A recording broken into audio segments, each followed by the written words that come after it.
হুম, জয় গুরু।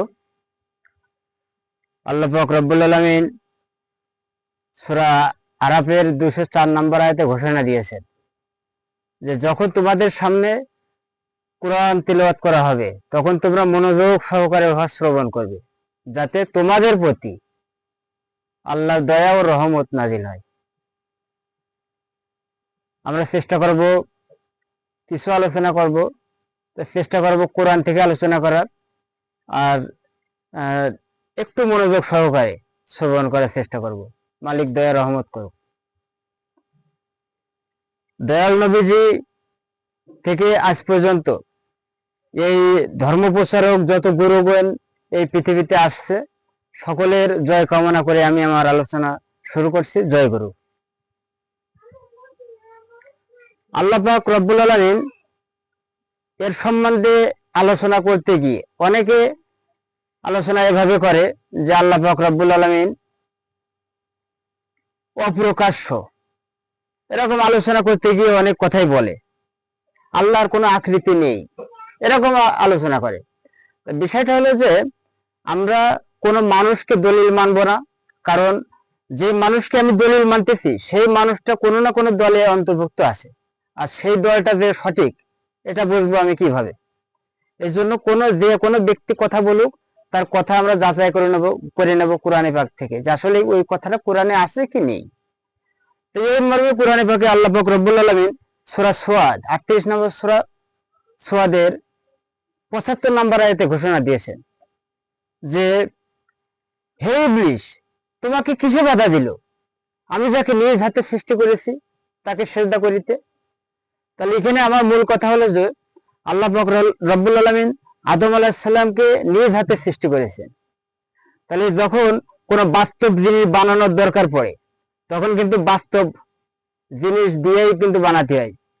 বাস্তব জিনিস কিন্তু ওইটা কল্পনার জগৎ দিয়ে হয় না, ওইটা বাস্তব দিয়ে করা লাগে। যেমন আল্লাহ পাক রব্বুল আলামিন এই জন্যই ওই আয়াতে ঘোষণা দিল যে আমি যাকে নিজ হাতে সৃষ্টি করেছি। তাহলে আল্লাহ পাক রব্বুল আলামিনের হাত আছে, এটা প্রমাণ হয়ে যায় আয়াত দিয়ে। যাই হোক, এরপরে অনেকে বলে যে আল্লাহর কোনো চেহারা নেই, এরকম আলোচনা করতেই পারে, অনেকে করে। তো যাই হোক, এই ব্যাপারে সূরা কাসাসের 88 নম্বর আয়াতে আল্লাহ পাক রব্বুল আলামিন ঘোষণা দিয়েছেন যে কাসাসের 88 নম্বর আয়াতে ঘোষণা দিয়েছেন আল্লাহ পাক যে সবকিছু ধ্বংস হয়ে যাবে, যখন এই মহাপ্রলয় হবে তখন সমস্ত কিছু ধ্বংস হয়ে যাবে একমাত্র আল্লাহর চেহারা ব্যতীত। তাহলে এখানে যে চেহারাটা ধ্বংস হবে না, তাহলে বোঝা যাচ্ছে ওই চেহারাটাই বাস্তব, ওই চেহারাটাও বাস্তব। এবং এই মর্মে এই চেহারার কথা উল্লেখ করছে সূরা বাকারার 115 নম্বর আয়াতের ভিতরেও। তাহলে আল্লাহ চেহারা পেলাম, আল্লাহর হাত পেলাম, এবং যখন আল্লাহ পাক রব্বুল আলামিন বিচার কার্য সম্পন্ন করবেন তখন পা উন্মোচন করবেন। সূরা কালামের 42 নম্বর আয়াতে ঘোষণা আসছে যে সেদিন আমি আমার পা উন্মোচন করব এবং সেজদা করার জন্য আহ্বান করব। তাহলে যখন এই পা উন্মোচন করবেন এবং সেজদা করার জন্য আহ্বান করবেন, এই পাটাও কিন্তু বাস্তব পা। তাহলে আল্লাহর হাত, পা এবং চেহারা পেলাম আমরা। তাহলে এখানে যখন হাত পা চেহারা পেলাম, এবার আসেন 32 নম্বর সূরা সেজদা। এই সেজদার 4 নম্বর আয়াতে দেখবেন আপনি ঘোষণা আছে, ওখানে আল্লাহ পাক রব্বুল আলামিন বলতেছেন, ইরশাদ করেছেন যে সবকিছু যখন সৃষ্টি করা হলো, এই সৃষ্টি করার পরে আমি আরশে সমাসীন হলাম। সমাসীন এই শব্দটার আরো একটু যদি আপনি গবেষণায় যান তাহলে দেখবেন যে বসা শব্দটা আসে। তাহলে যখন একজন বসে তাহলে তার একটা ধর আছে, ধর বা দেহ আছে। এই দেহ আছে, হাত আছে, চেহারা আছে, পা আছে। তাহলে এখানে প্রমাণ হয়ে যায় যে আল্লাহ পাক প্রকাশ, আল্লাহ পাক প্রকাশ্য। এবং সূরা হাদীদের 3 নম্বর আয়াতে যদি আপনি যান তো ওখানে দেখবেন যে আল্লাহ প্রকাশ হতে সক্ষম।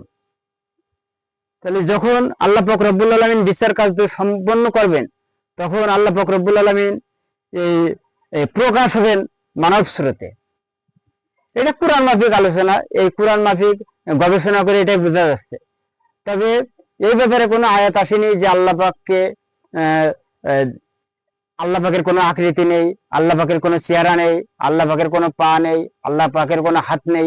এই ব্যাপারে কোরআনে পাকে কোনো আয়াত আসেনি। আমি আমার কথা এখানে আলোচনা শেষ করছি। আমাদের মূল কথা হলো যে আল্লাহর আকৃতি আছে এবং তিনি প্রকাশ হতে সক্ষম। আমি সকল সাধুকে সাধুবাদ জানিয়ে আমার আলোচনা শেষ করছি। জয় গুরু।